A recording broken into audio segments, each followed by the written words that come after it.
अस्सलाम वालेकुम व्यूवर्स, मैं मोहम्मद अली पंजवानी आप नाजरीन को एक नई रिएक्शन वीडियो में खुशामदीद कहता हूँ। नाजरीन, रिएक्शन वीडियो की सीरीज़ बनाने का मकसद है कि जो पॉपुलर कल्चर है, जो मूवीज़ हैं, जो वेब सीरीज़ हैं, उनसे जो इन्फॉर्मेशन, जो वाइटल इन्फॉर्मेशन है, जो आपको आसान ज़बानी में समझा सकता हूँ मैं, तो मेरी वो काविश है, मेरी वो कोशिश है।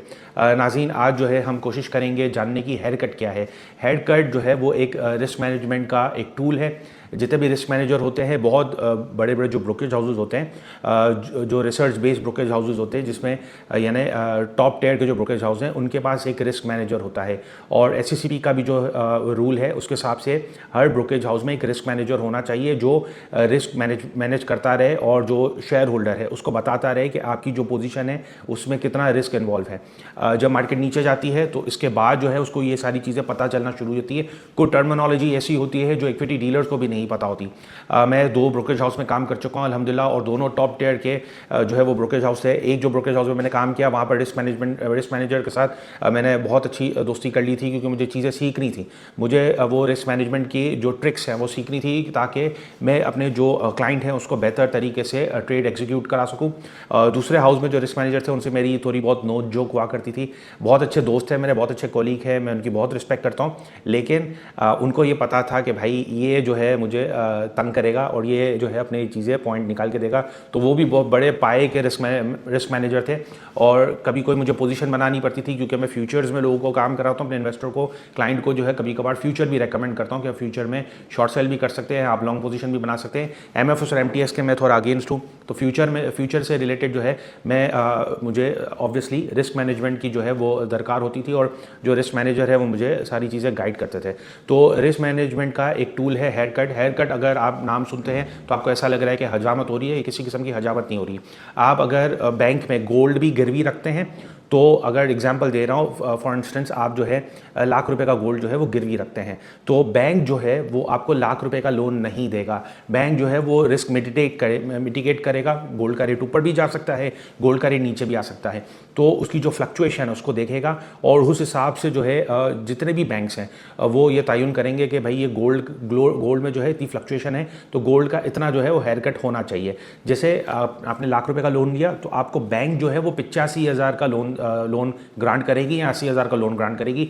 वो जो गोल्ड की फ्लक्चुएशन है, जो उसकी रेट की फ्लक्चुएशन है, उसको मद्देनजर रखेगी। जो भी हालिया हम देख रहे हैं कि गोल्ड जो है बहुत ज़्यादा फ्लक्चुएट कर रहा है। इसी तरह हर जो शेयर आप खरीदते हैं, जो शेयर्स आप बाय करते हैं, तो उस पर भी जो है वो हेयर कट रखता है। तो थोड़ा बहुत मैंने आप लोगों के साथ डेफिनेशन शेयर करने की कोशिश की है। What is a haircut? Haircut is a percentage difference between an asset market value and the value assign to it as a collateral. यानी ये गिरवी रखने के तौर पे जब हम इसको प्लेज करेंगे या इसको रखेंगे, तो यानी वो कोलेट्रल यानी उसकी क्या वैल्यूएशन बनती है, तो वो अलग होगी, रेट अलग होंगे, उसके वैल्यू अलग होगी, उसके रेट अलग होंगे। Suppose you pledge 1 lakh rupees worth of government bonds as a collateral to borrow money. यानी गवर्नमेंट बॉन्ड पे भी अगर आप है ना लाख रुपए का गवर्नमेंट बॉन्ड आप रख रहे हैं, तो यानी उस पर भी हेयर कट लगेगा। If lender applies 10% haircut, then they will only lend you 90,000। यानी वो 10% हेयर कट रखेगा। वो डिसाइड करेगा कि गवर्नमेंट बॉन्ड आया रिस्की है कि नहीं है, इकोनॉमिक कंडीशन को देखेगा, उसको देखेगा। फिर वो बैंक आपको बताएगा कि इतने का आपको हम जो है वो लोन दे सकते हैं, आपकी वैल्यू भले इतनी है लेकिन हम आपको इतने का लोन दे सकते हैं। तो वो शेयर्स, वो स्क्रिप्ट जिनके हेयर कट कम हो, हेयर कट की परसेंटेज कम हो, तो वो स्क्रिप्ट जो है वो आप समझें कि उसकी क्वालिटी बहुत अच्छी है। वो गोल्ड स्टैंडर्ड के या गवर्नमेंट बॉन्ड के जो है क्वालिटी के शेयर्स हैं। जो कचरे स्टॉक्स है, पैनी स्टॉक्स है, मैंने बहुत सारे ऐसे स्टॉक्स देखे हैं जो पार्किंग के टाइम पे जब रैली बनती है, पंप एंड डंप होता है, और कहीं यानी वो कोशिश करते हैं कि हम जो है बदले में उसको रख लें, MFS MTS में रख लें। इंशाल्लाह मार्केट ध्यान जो है उसका नया एपिसोड मैं आप लोग के साथ शेयर करूँगा। इस वीडियो के बाद जो नया वीडियो होगा वो मार्केट ध्यान का होगा। उसमें मैंने एक स्क्रिप्ट आइडेंटिफाई किया है जो बदले में बहुत बड़ा उसका बदला करा हुआ है। तो बदले में वो रखते हैं, तो यानी उसकी क्वालिटी से पता चल जाता है कि वो कितना यानी वनरेबल है। कुछ शेयर्स ऐसे थे जो मेरी नज़रों से गुजरा, मुझे पता चला कि भाई 90 रुपये का शेयर है, मार्केट में ट्रेड हो रहा है 90 रुपये का, लेकिन 45 से 40 रुपये में उसको पार्क किया जा रहा था। यानी वो जो है 55%, 50 to 55% हेयर कट लग रहा था। यानी आप खुद सोचें कितना रिस्की स्टॉक है, सही ना। तो जितने भी इन्वेस्टमेंट बैंक है, जितने माइनस ब्रोकेज हाउस हाउस है वो कभी कोई शेयर्स कोलेट्रल रखवाते हैं, प्लेज करवाते हैं, या कोई इन्वेस्टमेंट बैंक प्लेज करता है, तो यानी हेयर कट लागू होता है। तो उससे रिलेटेड और जो मार्केट में मंदी होती है, मंदी के पीछे क्या अवामिल होते हैं, उससे रिलेटेड आज हम जो है वो वीडियो देखेंगे हर्षद मेहता की।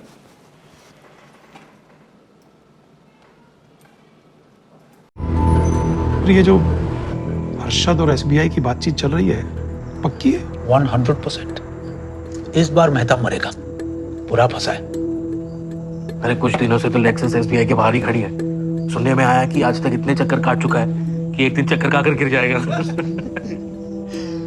He has returned a big chunk, पर कुछ अभी भी बाकी है। बाजार तो बंद है, बाहर भी कोई ट्रांजैक्शन किया नहीं है। तो तुम लोग क्या करना चाह रहे हो? एसबीआई को जो पैसा वापस कर रहा है वो कहां से ला रहा है ये पता नहीं। He hasn't liquidated any of his stocks. बस ये एसबीआई वाली न्यूज एक बार ऑफिशियली बाहर आ जाए तो हर्षद के सारे स्टॉक्स गिराने का अच्छा चांस मिल सकता है हमें। लोगों का विश्वास तो उठ ही जाएगा। मेरे ख्याल से ये बेस्ट अपॉर्चुनिटी है। घंटा अपॉर्चुनिटी है। चुतिया पे ही पता। तुम लोगों के पास हर्षद जैसा दिमाग ही नहीं है। न्यूज आने से पहले वो अपनी पोजीशन स्क्वायर ऑफ करके अपना प्रॉफिट बना लेगा। स्ट्राइक है, जब मार्केट ही नहीं खुलेगा तो पोजीशन कैसे स्क्वायर ऑफ करेगा? बेंचद अपने आप को अपडेट तो रखा करो कम से कम। पता नहीं तुमको, ब्रोकर्स और सेबी के बीच में सेटलमेंट हो चुका है, कल मार्केट चालू हो जाएगा। सेटलमेंट को खींचा भी तो जा सकता है। मनु भाई की मार्केट है, आपको बस इशारा करने की जरूरत है।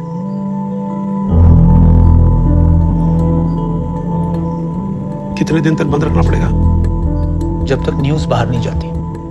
The market should only open once there's panic all around. Market में तो मरेगा ही। एसबीआई को देने के लिए जो पैसा बाहर से उठाया है वो भी रिटर्न नहीं कर पाएगा। You kill him in the share market. We will stab him in the money market.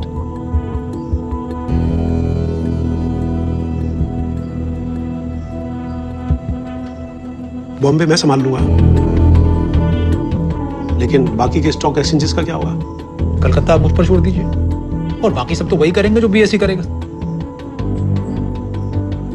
देखा ये मार्केट जो है वो कभी कभार बंद होती है, मार्केट में कभी कोई स्क्रिप है वो नीचे के लॉक लग रहे होते हैं, तो आप समझिए कि उसमें जो है अगर कोई एक प्लेयर एग्जिट कर रहा है तो दूसरा प्लेयर एंट्री कर रहा है। अब दूसरा प्लेयर जो एंट्री करता है वो ऑब्वियसली डिस्काउंटेड रेट पे शेयर्स लेगा, वो जो है यानी उसी रेट पे शेयर्स नहीं लेगा, वो मार्केट को जहाँ पर उसको मौका मिलेगा, किसी का कोई फंसा हुआ है मौका है तो वो मौके का ही फ़ायदा उठाएगा।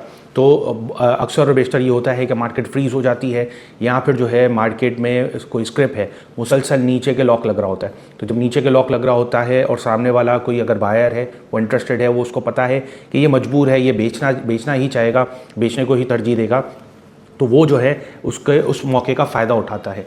तो यानी मार्केट अगर फ्रीज हो जाती है, मार्केट में मुसलसल नीचे के लॉक लगते हैं, तो ओपन मार्केट में जो है सौदे हो जाते हैं। और ये चीज़ें पास में भी देखी गई और पूरी दुनिया में ये प्रैक्टिस होती है, एक सिर्फ पाकिस्तान का नहीं है। मैं आपको जो वीडियो दिखा रहा हूँ ये इंडिया से रिलेटेड है, तो ये चीज़ें होती हैं, प्रैक्टिस होती है। तो हमें जो है वो पूरी तरह से वैल्यूएट करना है कि हम कौन से स्क्रिप्ट ले रहे हैं, उसमें रिस्क का एलिमेंट क्या है। आपको अगर रिस्क चेक करना है यानी हेयर कट चेक करना है तो सिंपल आप लोग के साथ जो है मैंने वेबसाइट शेयर की है dps.psx.com.pk। आज आप ये थोड़ा अपना होमवर्क कर लें। आप जो है टिपें मांग रहे होते हैं कि भाई फलां शेयर का बता दें, या आप ये पूछ रहे होते हैं कि हम फलां शेयर में स्टक हैं। आप जिन शेयर में स्टक हैं आप पहले उसके वैल्यूएशन तो देख लें कि आपने वो शेयर्स उठाए क्यों हैं, सही ना। आप उसमें हेयर कट कितना वो परसेंटेज है, उसका फ्री फ्लोट कितना परसेंटेज है, वही आपके शेयर्स की क्वालिटी को डिफाइन करेगा। आप अपने पूरे पोर्टफोलियो को गो थ्रू कर लेंगे तो आपको समझ में आने लगेगा। मैंने आप लोग के साथ एचबीएल का शेयर किया है, तो एचबीएल के आदादुशुमार अगर आप देख लें 15% हेयर कट लग रहा है। बहुत अच्छी कंपनी है, सुथरी कंपनी है, बैंक है, यानी एक पाए की बैंक है, तो उसका भी जो है हेयर कट है वो 15% रख रहा है। यानी कि अगर वो 100 रुपये का शेयर है तो 15 रुपये जो है वो रिस्क मिटिगेट करने के लिए, रिस्क को रोकने के लिए जो है वो गया। बाकी इसके अलावा जिन हजरात के पास फिजिकल शेयर हुआ करते हैं तो वो ये पूछते हैं कि ऑफ मार्केट वो शेयर्स कितने में बिकेगा फिजिकल शेयर, तो आप हेयर कट मालूम कर लें। अगर उससे ज़्यादा आपसे कोई यानी कम दाम में पैसे ले यानी आपको शेयर्स बेच रहा है तो आप उसको हेयर कट दिखा लें। अब एक और क्लिप मैं आपके साथ शेयर कर रहा हूँ कि किस तरह से ये बेसिकली हर्षद मेहता को किस तरह से जो है वो फंसाया गया था। हर्षद मेहता किस तरह से फंसा था। हर्षद मेहता को बेसिकली फंसाया नहीं गया था, हर्षद मेहता की खुद की गलती थी।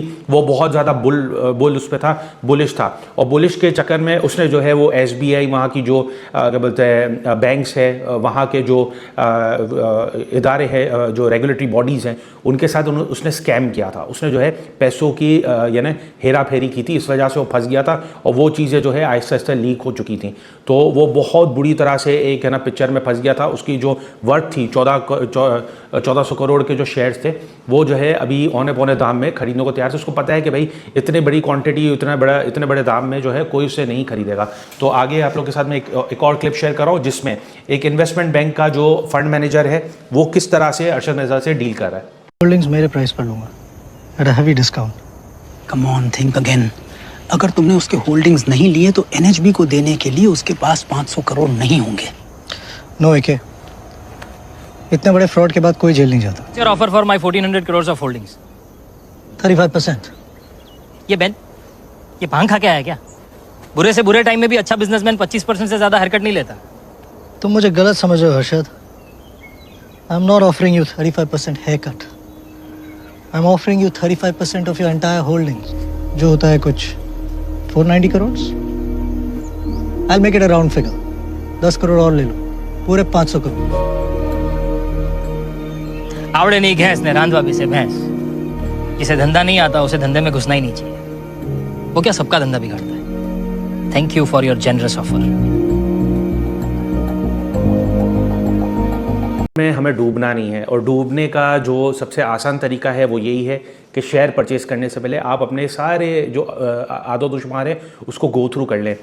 वंस अगेन आप एक चेक लिस्ट बनाएं, आप इस पर देखें कि उसका फ्री फ्लोट कितना है कंपनी का, कंपनी के जो है वो पी रेशो क्या है, उसके दीगर रेशोज़ देखें, वो टेक्निकल पे देखें कितने RSI पे चल रहा है, उसके जो है हेयर कट का डेटा देखें कि वो है अगर कोई कोलेट्रल रखाता है, आपने नहीं रखा है लेकिन अगर कोई रखाता है तो उसका जो है वो कितना % हेयर कट लगेगा। तो जितना ज़्यादा हेयर कट होगा इतना मतलब उतना ज़्यादा वल्नरेबल स्टॉक है।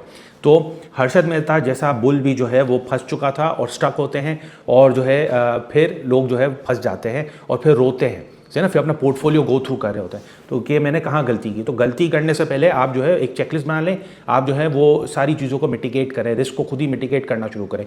इसके अलावा हेयर कट के अलावा जो है चंद स्क्रिप्ट ऐसे होते हैं जो बहुत अच्छे स्क्रिप्ट होते हैं, बहुत सॉलिड स्क्रिप्ट होते हैं, लेकिन चूँकि उनमें शेयर्स की तिजारत कम होती है तो इस वजह से जो है उनको भी जो है वो हेयर कट के अलावा भी उन पे ज़्यादा एक % लगाया जाता है, क्योंकि वो इलिक्विड स्टॉक होते हैं। जो रिस्क मैनेजर कहता है वो ये इलिक्विड स्टॉक है, इसको मार्केट में बेचने में हमें टाइम लग जाएगा और हम क्यों मार्केट में बेचते फिरें। स्क्रिप्ट ऐसा होना चाहिए रिस्क मैनेजर की नज़र में कि आप जो है फ़ौरन बेचें, आपको फ़ौरन रेट मिल जाए। तो कुछ स्क्रिप्ट बहुत अच्छे होते हैं यानी, लेकिन उनकी शेयर की क्वांटिटी कम होती है, इसलिए इन्हें इलिक्विड स्टॉक कंसिडर किया जाता है। तो हेयर कट के बाद भी जो है उनमें एक सर्टन % मज़ीद काटा जाता है।